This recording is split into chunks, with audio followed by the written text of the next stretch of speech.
সবাইকে জেএম শোবিজে স্বাগতম। আজকে মজাদার একটি হরর নাটকের খবর জানাবো। নাটকের নাম বউয়ের সাথে ভূত।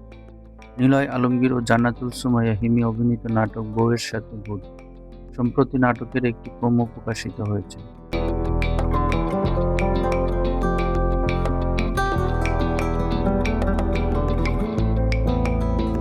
নাটকের গল্পে দেখা যাবে পারিবারিকভাবে নিলয় ও হিমির বিয়ে হয়।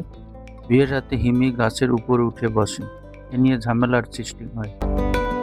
হিমি নিলয়কে জানায় তার সাথে ভূত আছে, ভূত তাকে গাছের উপর উঠাইছে আবার নামায় দিছে। এরপর নিলয়ের পরিবারে নানান ঘটনা ঘটতে থাকে। এক পর্যায়ে নিলয় দেখতে পায় হিমিকে একসাথে দুই জায়গায় দেখা যায়।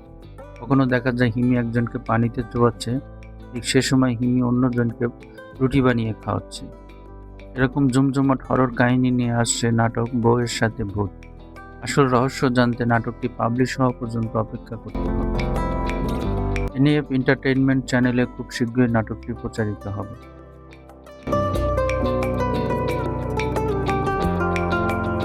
এতক্ষণ যারা ভিডিওটি দেখেছেন সবার কাছে অনুরোধ, ভিডিওতে একটি লাইক দিবেন এবং নতুন হলে চ্যানেলটি সাবস্ক্রাইব করে পাশে থাকবেন।